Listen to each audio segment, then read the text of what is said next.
Chapter 7 is all about fraud, internal controls, and cash. Because let's face it, cash is king.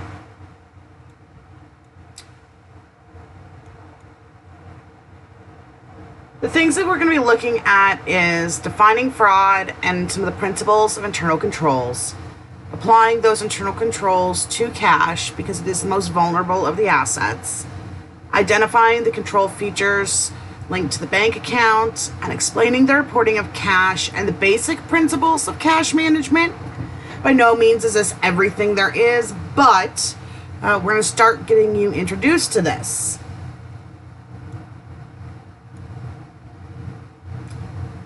Fraud is a dishonest act by an employee that results in a personal benefit to that employee at the cost to the employer. In business, we have what's called the fraud triangle. The fraud triangle refers to the three factors that contribute to fraudulent activity. The first is opportunity, which is usually due to a lack of sufficient controls in place. So there has to be an opportunity for the fraud to exist. Financial pressure, which is usually related to something on the employee's side, such as too much personal debt, a desire to better one's lifestyle. And then rationalization, which is the justification for why the employee deserves the compensation from the fraudulent acts. The Sarbanes-Oxley Act of 2002, also known as SOX, requires that all publicly traded U.S. corporations to maintain an adequate system of internal controls. SOX imposes more responsibilities on corporate executives and boards of directors to ensure that companies' internal controls are reliable and effective. Companies must develop sound principles of control over financial reporting and continually assess that the controls are working. So they can't just create one system and then say, all right, it's fine, and never revisit it again. And independent outside auditors now must attest to the level of internal controls.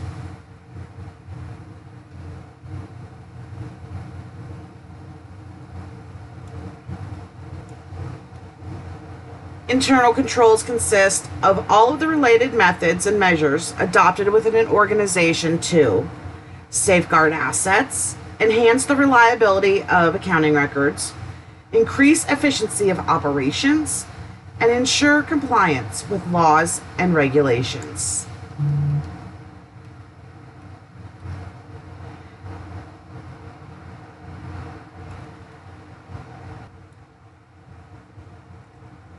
There are 5 primary components of an internal control system. There is the control environment, or the tone at the top. There's risk assessment, or identifying and analyzing factors that create risk. There are control activities, which are policies and procedures to address the risk. Information and communication, which allow for both upward and downward organizational information flow, and appropriate external communication. And then monitoring. This is where there is reporting of significant deficiencies. This is the ongoing portion.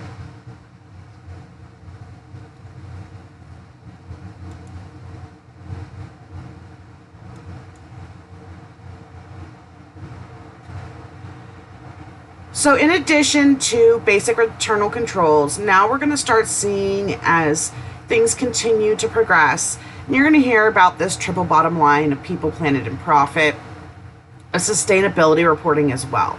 This is also going to be another factor that you as individuals in the business world will be needing to deal with in the near future. Although there's currently not a prescription for sustainability reporting, it is something that a lot of companies are electively doing at this point in time.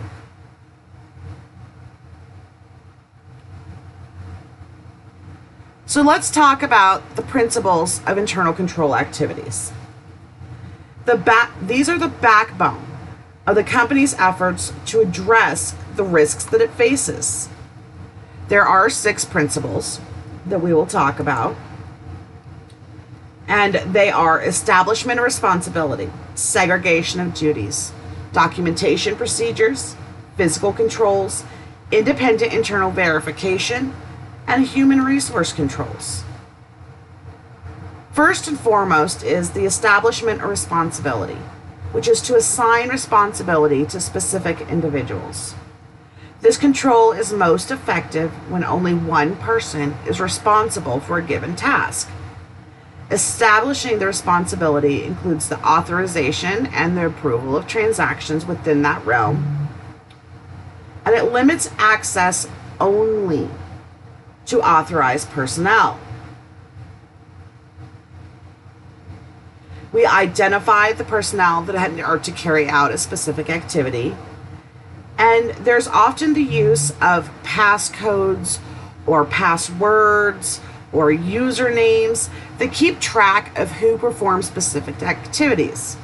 So if for any of you that have ever worked as a cashier, you've had a specific drawer that has been assigned to you, and you were the only person that was to use that cash drawer. That is the establishment of responsibility. You are responsible for that drawer. You're responsible for checking out the customer. You're responsible for receiving the funds. And at the end of the day, you hand that over to somebody for verification purposes.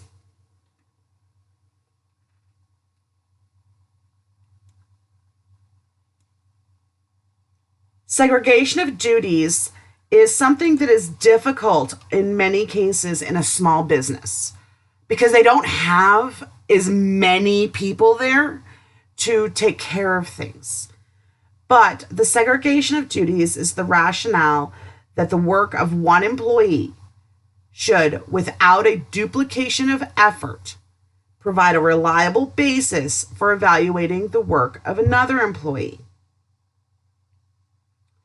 Now, there are 2 common applications of this basic principle. The first is that different individuals should be responsible for related activities. The other, the responsibility for record keeping for an asset should be separate from the physical custody of that asset.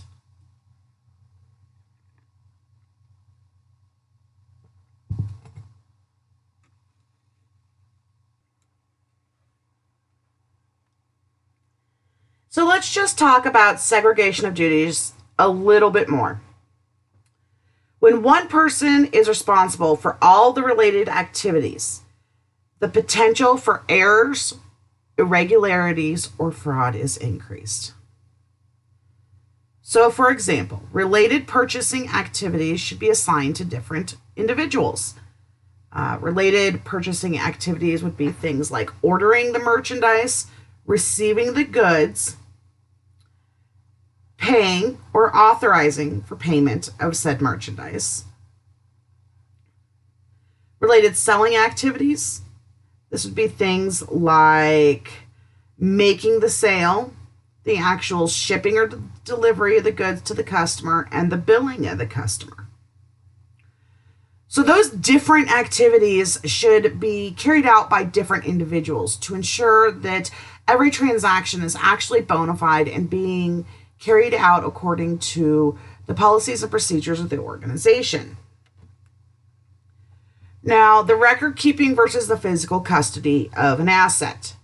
So the custodian of the asset is not likely to convert the asset to personal use if one employee maintains the records of the asset and a different has the physical custody of the asset. So if somebody else is going to be looking at the records related to it, for example, the bank statements, that would be record keeping of the asset, then they're not likely to convert that over to personal use.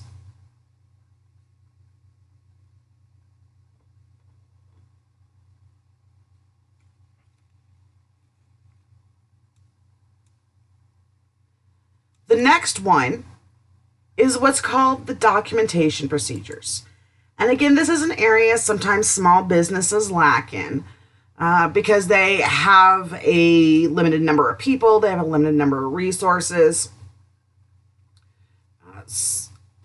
But documentation procedures provide evidence the transactions and events have occurred. They are your paper trail.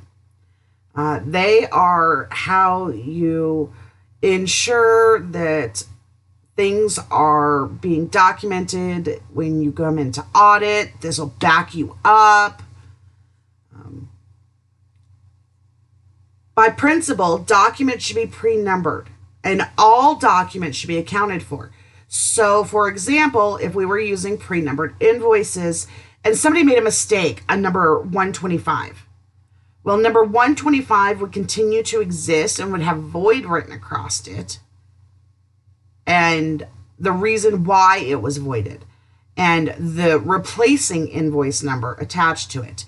So if somebody had messed up and wrote the wrong amount, they would say void for calculation error, recreated with correct amounts on number 126. Source documents for accounting entries should be promptly forwarded to the accounting department to help ensure that transactions are recorded timely. So, for example, check stock. You should be using sequentially numbered, pre-numbered checks. If you have to void that check, then that check number in your system should actually say void, and the reason why. This provides a check and balance, a control of what the transactions were that occurred and why we may have needed to discard a particular document.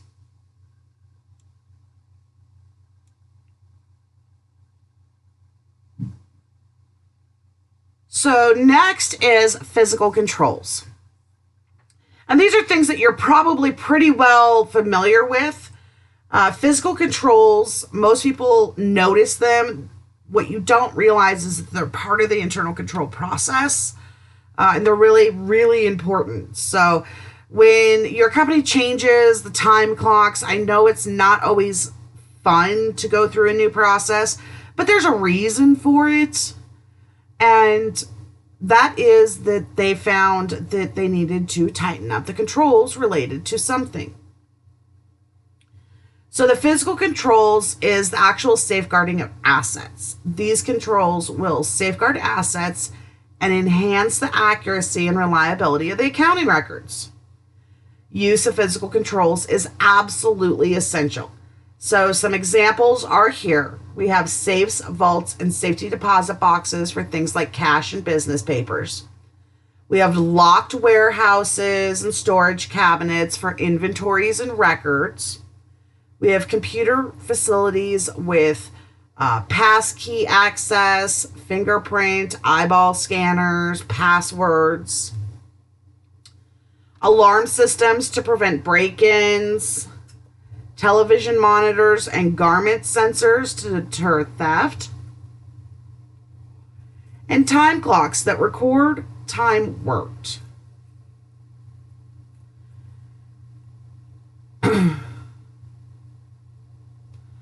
So just take just a moment and think about cash register receipts. So there are quite a few places that say if you do not receive a receipt, we will pay you $5. Why do you think they have that policy in place?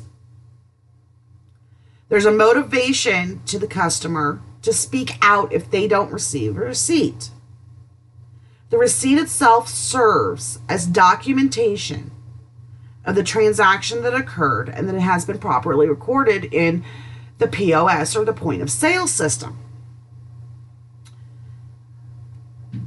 This helps to deter the potential theft of funds through bogus transactions. So you as a customer would go through and you would do your entire transaction and the cashier would carry it out, but they wouldn't ring everything in. They wouldn't finalize it and save it, and they could pocket the cash. This stops that from happening because it has to go all the way through the system to create a register receipt.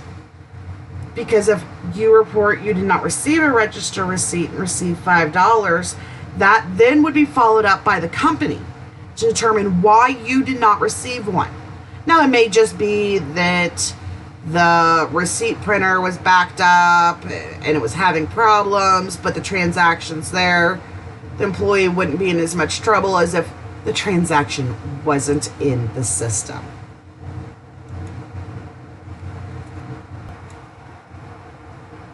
So this next principle, the independent internal verification, involves the review of data that is prepared by employees.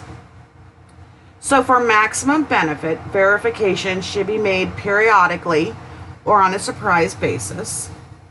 Verification should be done by employees independent of the personnel responsible for the information, so there's no conflict of interest.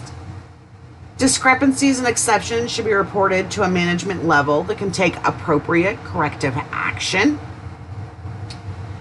And in large companies, the independent internal verification is often assigned to the internal auditors. These are company employees who are continuously evaluating the effectiveness of the company's internal control systems. They review the activities of departments and individuals to determine whether the prescribed internal controls are being followed. So, for example, the individual who actually writes the checks that pay the vendors, that person should not prepare the bank reconciliation. That bank reconciliation through checks and balances or independent internal verification should be carried out by a separate individual. At a small firm I worked at, what we would do is we had two accountants, and they were each responsible for different clients. So they would create the checks for those clients. When the bank statements came in and it was time for bank reconciliation every month, person A would reconcile person B's accounts, and person B would reconcile person A's accounts. And if there was ever an issue, then they would come to the supervisor, who would look to determine what that issue was and what was going on. Even in small companies, it is possible to creatively create segregation of duties and independent internal verification. You just have to get a little bit more creative with it sometimes.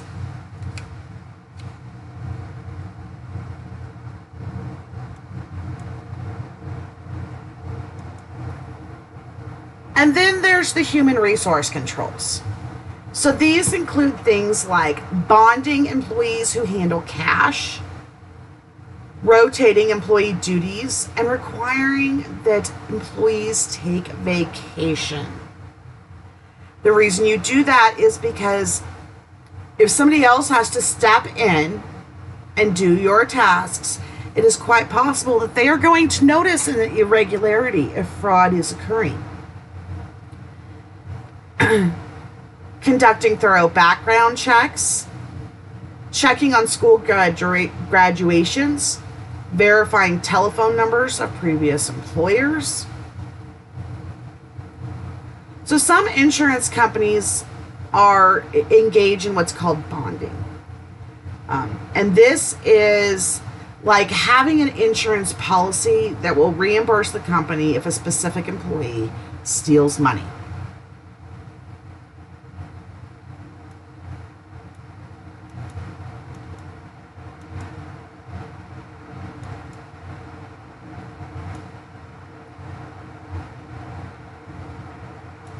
I want you to pause. I want you to look at the next couple anatomy of frauds as you get to them. And then restart and pause as you hit those.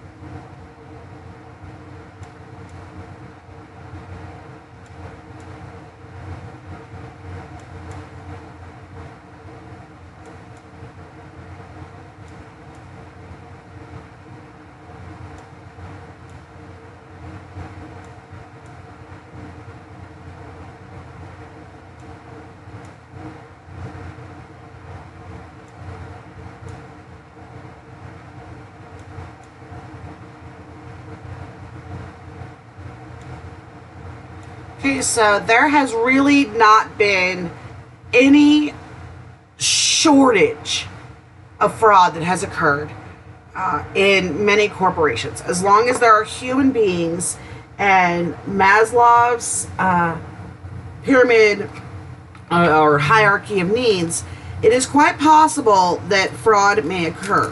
What we have to do is we have to limit the opportunities for them to occur, and we do that with our internal control systems. Now, we could lock things down as tight as conceivably possible, but that could cost a lot of money. So some limitations of the internal control system are that they're designed to provide what's called reasonable assurance that the assets are properly safeguarded and that the accounting records are reliable. The concept of reasonable assurance rests on the premise that the costs of establishing the control procedures should not exceed their expected benefit. The human element is an important factor in every system of internal control. People have to actually carry out the controls. A good system can become ineffective as a result of things like employee fatigue, carelessness, or indifference. Occasionally, two or more employees may work together in order to get around some prescribed controls, and this is called collusion. Collusion can significantly reduce the effectiveness of a system of internal controls because it eliminates the protection offered by things like the segregation of duties. The size of a business may impose limitations on internal controls. Small companies definitely find it often difficult to apply the principles of segregation of duties and independent internal verification. This puts them at a higher risk for fraud to occur.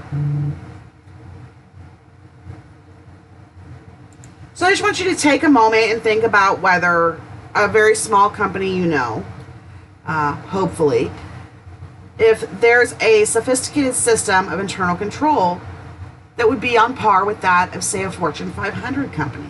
Would you expect to find that? Probably not, because they would not have the resources necessary to implement such a system. Now, there are many ways in which a small company can have what for them would be effective control procedures. It depends upon the company, what they're doing, and what they have at hand. But the important thing is they have to have some checks and balances in place in order to ensure that at least some safeguarding of the assets is occurring.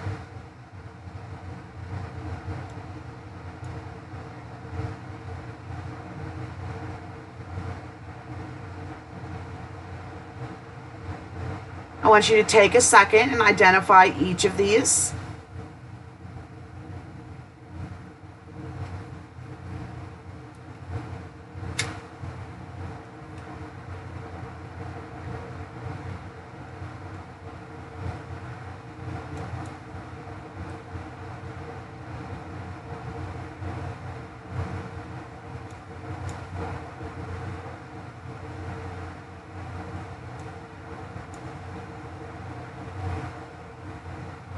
Were you correct in your identification of each of these situations? If you were not, go back and review just a little bit, because internal controls are so important. I cannot stress enough how important internal controls are. Although we would like to trust everybody and believe that everybody is going to do the right thing, you have to remember everybody's ethical and moral center is different, and what one person deems as right, another person may deem as wrong.